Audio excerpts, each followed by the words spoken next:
All right, welcome back to the Premier League preview show here on Citi TV. We're discussing the final match day of the Premier League. City champions, Southampton bottom place relegated, but there's more to fight for in the season. We've gotten into the Europa Conference League. We've touched a little bit on the relegation battle as well. We'll come back and talk about Leicester City in a bit. But now, let's talk about Manchester United. Well, they've qualified officially for the UEFA Champions League. They are back among the big boys. And for Erik ten Hag, it's a game to prepare for Man City. He faces Fulham at the Old Trafford. Fulham under Marco Silva, they have been fantastic. At the moment, Fulham are 10th on the league log, 15 wins, 7 draw games, and 15 defeats with a goal difference of +3. Man United have beaten sides 22 times this season with 6 draw games and 9 defeats all season. Goal difference of +14. Casemiro having a good time as well. It's a game where Fulham cannot play in Europe next season officially. United have also qualified for Champions League. So this is a game of pride. And I guess United will love to use this as a warm-up or that curtain raiser test game for Man City. So tell me, how do you think United will approach this one? Look at the fact that there is Man City ahead. Anthony got a little bit of a knock against their last opponent. Will the players go into this game with everything, or they'll be quite worried about, hey, let me not miss out on that final against Man City in the FA Cup? Ellie? I would have agreed with you saying they'll go into this game with everything as a dress rehearsal for the FA Cup. But if you consider the fact that they've been playing 2 games a week for some time now, and they just played a very tough game on Thursday against Chelsea. It was a tough game. On paper, it's a tough game. Yeah. But was the game that tough? Guys, that's another discussion. No, was the Chelsea game that tough? I don't know. Like on paper, yes. Yeah. On paper, no. On the pitch. On the pitch, not so much. Not so much. Yeah. So it was a tough. No, game. It's still a big game regardless of what was at stake. Yeah. They needed to seal qualification for the Champions League. Or was the game that tough? Not that. Not necessarily. Not necessarily. But the point I'm making is that after Sunday, after Saturday winning against Bournemouth, then the Chelsea game on Thursday, I don't think they are going to go into a Sunday game, which is merely a dead rubber, with that much enthusiasm as they would have if they didn't have all those at stake for them. So that is why I'm leaning towards a very. I don't see this game being as exciting as it should be. I think it's going to be a fairly draw game. Both teams will just be coming in to see the 90 minutes through. Manchester United they've secured their main objective, qualifying for the top 4. They will be looking at next week as an opportunity to win the trophy. So I'm seeing them looking more at next weekend. With this game, with especially having played in midweek, the exhaustion and everything that comes in, I'm not sure they'll go into this game at full strength while knowing that fatigue and everything can set in while they face it next week. Which players will you be hoping that Ten Hag rest if he's to do some sort of rotation? Well, this is a game where they first of all, in the defense, they have some injuries there, so I do not see them resting enough players in the defense. They are going to play. I'm sure he's going to stick with his normal back four. Maybe Malacia comes in just to rest Luke Shaw for maybe next week. But up front, personally, I would like to see some of the youngsters start. A player like Alejandro Garnacho, he's been impressive throughout the season. Maybe this is the time to give him a start, to just let him work. Just give him that start to end the season. And for the midfield, I think it picks itself. I'm not sure if he's going to maintain Bruno Fernandes for this game, but he seems to be playing every game. He's the reliable guy. He barely gets injured, so I do not see any trouble with him playing. Then again, up front, I think Vegas is going to get a run out because you do not want Marcus Rashford and Anthony Martial with their injury record sustaining an injury ahead of that important FA Cup final. So with this game, I'm sure it's going to be a mixed. With their injuries, I'm sure it's going to be a mixture of both the players who we are going to see starting for them in the FA Cup final and those who are on the bench and deserve minutes. Ima, we will also expect a mass rotation from Ten Hag in this game against Fulham. Yes, I think United have played lots of games this season. Yeah. They've been involved in the Premier League, the FA Cup, Europa League, traveling and all that. Will you expect? Let's not forget they've gone deep in two domestic championships. Exactly. So all the way the Carabao Cup final, FA Cup final. Will you expect some major changes now? Fred starting as well. Tomini, Maguire, we'll expect all these players to have a Yeah, bad. I believe so. I think that's what is going to happen because, I mean, you wouldn't want to risk it. They are trying to find every means necessary to stop City from winning the treble this season. And, I mean, getting the FA Cup would really mean a lot to United this time around. I mean, aside the fact that they've already won one, like the Carabao already, so this wouldn't really, like, the season is already good in their eyes, right? But then I feel they should be able to rotate the team to accommodate some of these fringe players too. I think Maguire might get minutes. I think Maguire will get a lot of minutes. Malacia might get a starting role as well. Fred will be in the side. McTominay as well.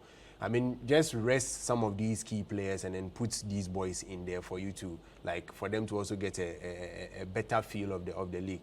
But I also feel that maybe, although there isn't much to play for anyway, but Fulham might think they have a score to settle. Remember in the Cup semi-final, quarter-final, right? Yeah, in the Cup quarter-final where Mitrovic and then Willian got the red cards, right? And then their coach was also 10-day game around because Fulham were in exactly. They were in a very comfortable position. Yeah. I feel if the number hadn't been, if they hadn't been handicapped in that manner, they would have probably won the game.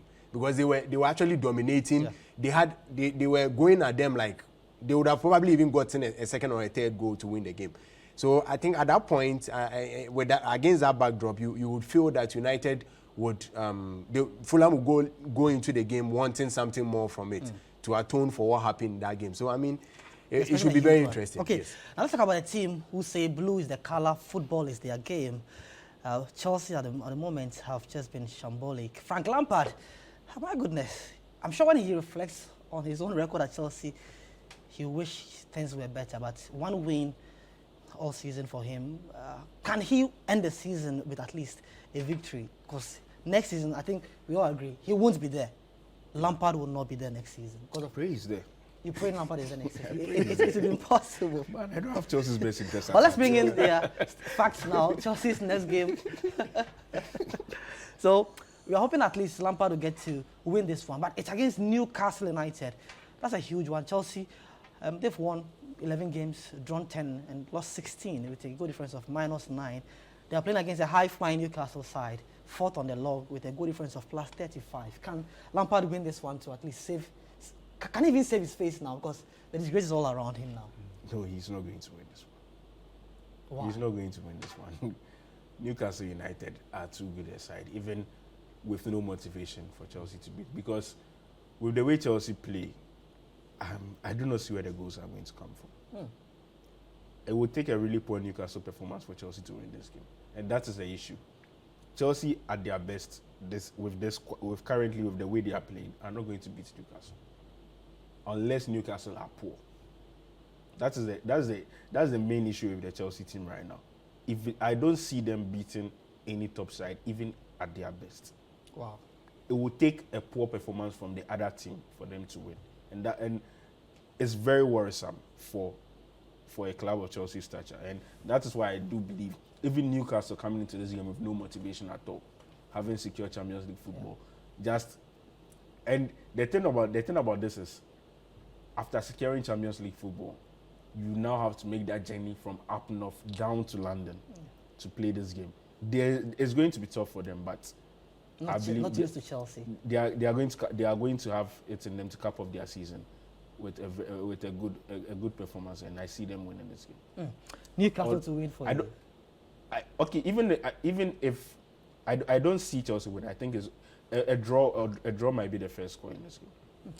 Well, we've seen Lampard's season. Yes, it's been terrible, but what will a win do for him? His farewell game. Would you think a win will be that significant for this Chelsea? No. Absolutely nothing. A win wouldn't do anything for him. I mean, the damage damage to save his face. No, the damage has already been done. There's nothing left to even face save in the first place. And I also feel. I mean, I don't know. I feel. You see, as far as let's take the table. Let's look at the table once again. As far as Newcastle's position is concerned, a win against Chelsea will put them in third, right?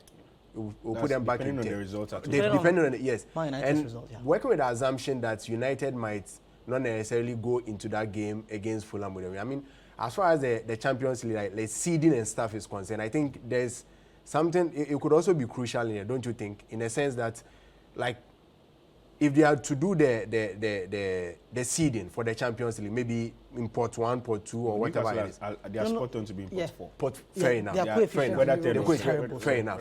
Fair enough. Yeah. Good. So I feel, knowing that, right, and then going into this game and then knowing what Lampard has been able to achieve with this Chelsea side, I think they will just give him a tough game for the last, and then the guy will just pack up and go. That's all.